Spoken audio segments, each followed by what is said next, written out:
Good afternoon, everybody. We're going to do some preparations, and I ask that everybody be as sober as possible. There are forces out there that mankind cannot comprehend. The earth is warming up. Radiation is building. Sickness is running rampant all over the earth. But why? See, if something is just indigenous to earth, maybe mankind can change it. But what we're having is not indigenous to earth. It is not just for earth. The entire solar system is beginning to do a wicked shimmy. And solar activity is a telltale sign of the exotic energy that's coming into the solar system. What it emits, the solar system is responding to, just like your skin responds to infrared light. So does the solar system respond to these exotic particles coming in, because the source is coming close. The source of these waves is coming close. Now, close does not mean right there where you can see it. I can assure you that, but prior to you seeing anything, this world is going to rumble like you never saw before.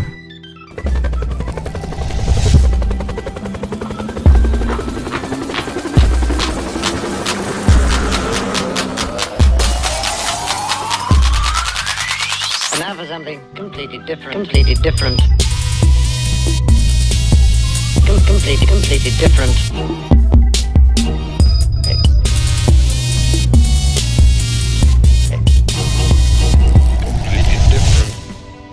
With the risk of sounding like a person who truly did jump out of the bushes yelling, "It's coming! It's coming!" Just trying to kind of calm yourselves and hold down. It's a very serious conversation we're going to talk about today. It's not my job to cause anybody to believe, but out of my heart, I do wish to give you warning. A little preparatory time that you can be prepared and not taken by what you may see coming. It's as simple as that. I'm going to put some things into perspective that will either confirm the truth within you or not. But in either case, we're going to see drastic changes both in the earth and in mankind. We will see them. Your entire paradigm, what you know as reality, has been secured for a long time. Everything has stayed stationary in the skies. We keep track of seasons and everything else by atomic time. Things of that nature are constants in science and in formulas. We've been spoiled, really. We've had a time of rest for a long time. The only problems we've absolutely had were problems of war. But the great calamities were held back, far and few in between. So then the knowledge that existed so long ago will be thrust in the faces of many in the days to come. Everybody has to be prepared for this, according to the truth that you can take in. Today we're going to discuss preparations for the second wave. What the second wave is, things that have been happening on the earth indicating massive changes that are taking place. I'm not here to connect the dots with anybody else's research, but I'm only here to tell you exactly what I know of myself. It does go with the darkness, the deep darkness that's coming back upon the face of the earth. I tell you this, you guys familiar with the book of Revelation and other texts, you know that something will come up on the face of the earth from below, and something will come up on the earth from above. What comes from below is already here, mingling among men, but you don't know how. Many don't know the explanation of their own dreams. Many don't know the importance of the magnetosphere. Many of us have been spoiled because everything has been somewhat stable. Ladies and gentlemen, that stability is about to be challenged in one of the worst ways it can. And as these things begin to change and alter the earth, so will the minds of mankind become desperate, and war will naturally ensue. And I'm going to explain to you what the darkness is, as best I can, what I'm familiar with. And it takes a toll on everybody who comes in contact with it. In fact, a person who's irresponsible should never seek out darkness. It will surely consume your soul. I tell you this, exotic elements that are coming into the solar system, so will that darkness grow. Darkness will again be upon the face of the earth, and what was ancient will rise up again. Folks, you live in a very different time. Most of what I'm going to say to a lot of people, you won't believe. But then again, no one believes until something happens, and then when something happens, they seek out the source of those who knew. By that time, the sources have they're all but gone. Thus you're stuck in a place with no instruction, with things you cannot possibly believe, just like the undoing of the earth. There are signs all around you. The interiors of the earth. Everything is waking up. The earth right now is about to turn 1 degree. And what indication do you have of that? Does anybody have an indication of that? And it's not going to take a long time for the earth to shift 1 degree in a tilt. It's huge. 1 degree. 1 degree is going to continue to change the weather in an abrupt way. The water will move. Melting will start. And this is what they always knew about. It is under the cover of global warming. I tell you this, the changes of the earth have nothing to do with humanity, and everything to do with truth, and it's covered over with a lie. Global warming, a key word used for the elite to grab their attention and foretell of meetings and everything else. Do you know what happened in 2004? That's when all the knowledge was solidified. The knowledge of global warming actually began in the 1900s. That's when the observations took place. In 2004, everything was solidified. Preparations were made in the 1930s and 40s so they could survive. Yes, they have underground bases. Who doubts that? And this won't be a talk about the underground bases, but I'm telling you, they do exist. They do exist. I mean, everybody should know the common underground bases. The CFR for Greenbrier, built in 1958-1962, that was build time. It was to allow people to operate and sustain them for 60 days. NORAD, Cheyenne Mountain, 1961-1965, build time. That's the Space Control Center, communications for the National Military Command. Iron Mountain, that's where the elite are protected. We can go on, China Lake, Mount Weather, Denver, Australia, Israel. They have underground bases there too. These things were built. 4 to 5 year build time back then. What do you think it is now? How vast do you think these structures are now? And I tell you, they're preparing for something. You know it as global warming, which began in 2004. Do you not know in 2004, global warming was actually placed on Net Geo's website, National Geographic, and it was also in Business Week. What's it doing in Business Week? And they gave you the cover that somebody was trying to make money off of it. That was to throw you off the path. Let me tell you how they work. Can I just tell you how they work? Because global warming has to do with the exotic things that are coming into the solar system. They are intertwined, one in the same. Let me tell you how they work though. Because you not having certain knowledges, you're kept in the dark about many things. You can only believe what you see, and so you buy the paradigm of which they place before you. When they get somebody that grows up in their educational systems, they cause them to believe in a lie, and thus they go out with a sincere heart and begin to fight for that lie. Global warming. You see how that works?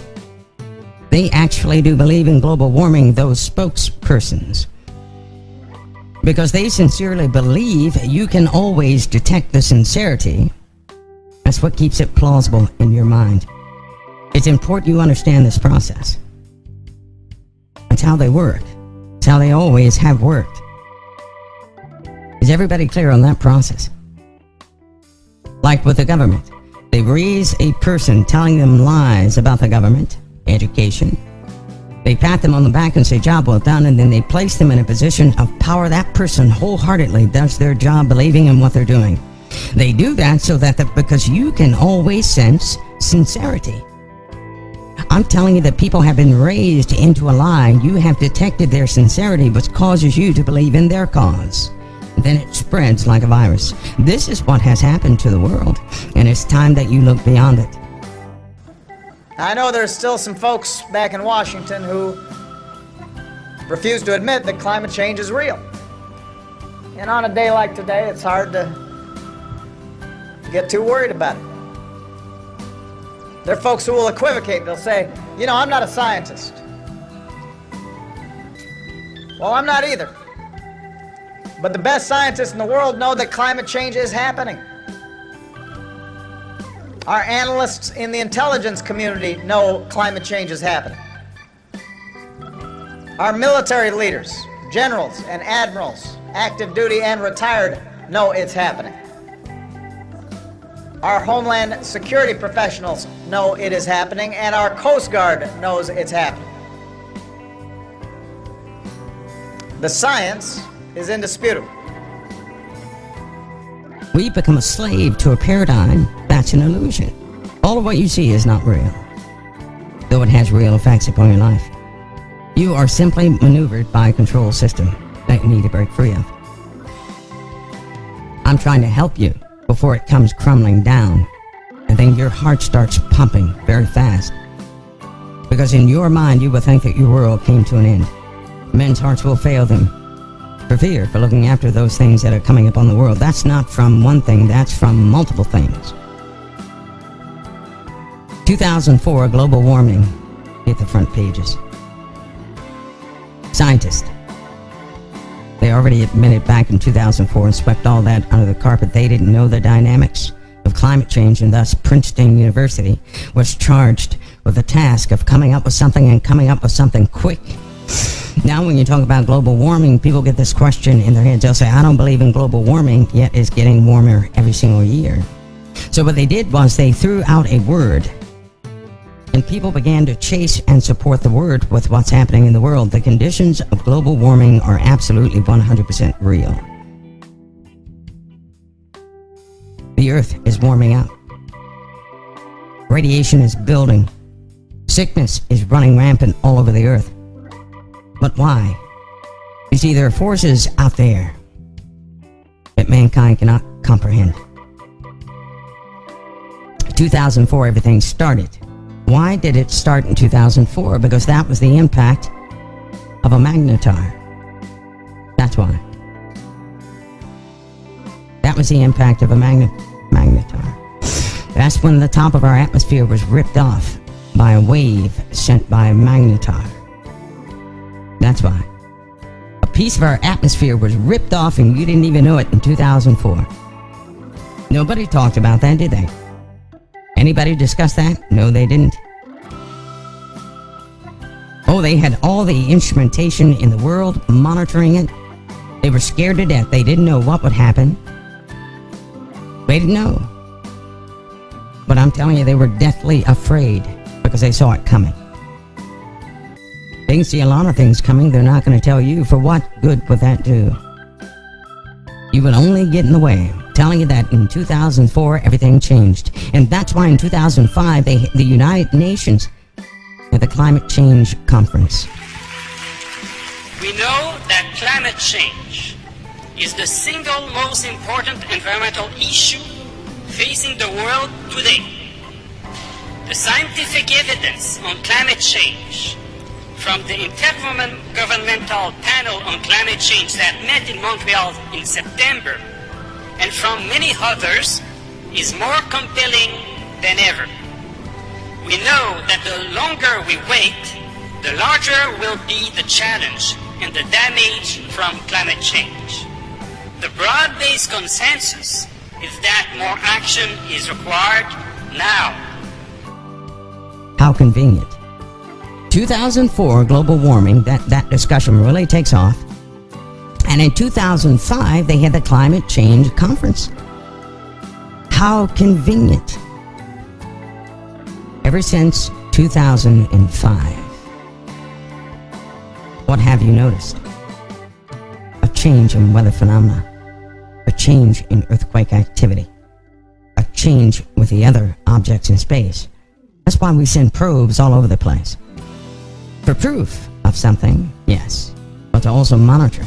We've got satellites and craft orbiting just about everything we can because they serve as an early warning system of what will happen to Earth. See, if something is just indigenous to Earth, maybe mankind can change it. But what we're what we're having is not indigenous to Earth. It is not just for Earth. The entire solar system is beginning to do a wicked shimmy. And solar activity is a telltale sign of the exotic energy that's coming into the solar system. The sun acts as a shield to the entire solar system. The sun does, just as your skin acts as a shield to protect your insides and to keep things away from the precious internal portions of your body, right? So does the sun create a barrier to keep highly charged particles at bay.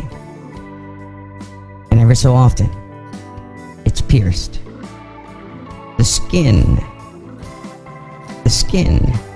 we could say, that envelops our solar system is weakening, and things are coming through. There's nothing mankind can do about it. And it's coming. That was December 27th. Earth was impacted by that blast. 2004, December 27th. And wouldn't you know it, we have another one coming in December. How strange. Why? Because there's a phenomenon in space called pulses, right? Pulses happen at intervals. Normally when something blows, like a magnetar or something like that, it sends out multiple shock waves. It's like triple, quadruple explosions, right? Well, they're headed towards Earth from more than one source. There's nothing anybody can do about it, which is why everybody's watching for the shock wave in October. We could have some severe atmospheric problems in October as a shock wave finally passes through Earth. It is believed right now that shock wave could affect at least 1/3 of our atmosphere. As far as the other effects, nobody knows. We do know that this thing is just charged with energy because it's coming from a source of almost pure energy. 2004, that magnetar just barely skipped us. In fact, it didn't even touch us, but it ripped off a portion of the atmosphere. I tell you this, when it passed, it was millions of miles away, but it still sucked off part of our atmosphere. That's a problem. I believe the distance of that pulse of the magnetar was about the distance from Earth to Mercury. That's the distance you're talking about, right? I'm sorry, twice the distance between Earth and Mercury. It was twice the distance, and it still popped off a piece of our atmosphere. Still, even with that distance. So can you begin to see what the Earth must undergo, what it's about to undergo? It's not a plaything. There were also psychological effects that took place in 2004 that have been evolving since then. Listen, a great war is also on the horizon. Now they're going to utilize the breakdown and the fracturing of this planet, and war will ensue. They're going to utilize this heavenly event, this event of a breakdown. They're going to use that to their advantage for war. The inhabitants of the Earth will surely be few. I would go so far as to say 50% of humanity in the first phase of this war is going to be dead. Everybody with me so far? Just like CERN, right? There's a public side of CERN, and then there's the true side of CERN. I can assure you nobody's trying to collide little bitty particles and to find out what. I can assure you that's not the mission. What are they going to do, cure cancer with it? No. It all leads back to something else. Now there is the public side of science, of which people are passionate about, and that's the part they know. But listen to me close. In every single experiment, somebody collects the data. Who collects the data, not everybody's aware of. So what they're doing is having people who believe in the experiment, giving them a portion of a job. They go out and accomplish that job and spend their lifetime doing it so somebody else can collect the data, and they're doing something else with the results. But the people up top, they only know the experiment. They're saying, yes, we're doing our best in the experiment. It works. And that's how they get back online and say, well, you don't know what you're talking about. CERN has nothing to do with this, that, and the other. That's what the experts will say. CERN has nothing to do with this, that, and the other. Why? Because they're passionate about that compartmentalized task that they have. So they accomplish what they're given to accomplish, but as a whole, they don't know what it's producing. There's a portion of science that's a mystery to those folks. They're not educated in full sciences. Why in the world would anybody ever do that? If you had knowledge of all things, there's no way you could teach others knowledge of all things. They wouldn't have a precept for it. So those who know the exotic sciences and the rest of the sciences are the ones who are collecting the information, doing something with it. The particles are already coming through. They're already coming through, right? It's kind of like a fireplace.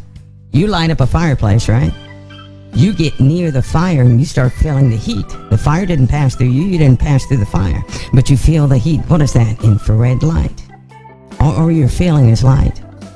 You know that? That's what you feel. Light. That's all you're feeling. What is that infrared light? It's radiation. Is it going to kill you? Well, if you're overexposed to it, it's going to burn you up. But your flesh reacts to the radiation. It raises your body temperature by exciting molecules in your flesh. Therefore, you feel heat. Heat is movement. Movement is heat. Okay, you got that? Heat is movement. Movement is heat. So when you get near something that's infrared, the molecules internally begin to move around a lot more, and then you feel heat, the heat of your body. In the same fashion, this wave is coming through. What it emits, the solar system is responding to, just like your skin responds to infrared light. So does the solar system respond to these exotic particles coming in, because the source is coming close. The source of these waves is coming close. Now, close does not mean right there where you can see it. I can assure you that, but prior to you seeing anything, this world is going to rumble like you never saw before. You telling me this second wave is not going to impact humanity? I'm telling you it is. In October, we're going to find out some details, good or bad. We'll put them out there. You're going to hear many things, but it's always good to have your ears open to the Holy Spirit and the truth that is within you. That when it is time to do something, you move. And when it is not time to do something, you stay still. Because it could be life or death to you.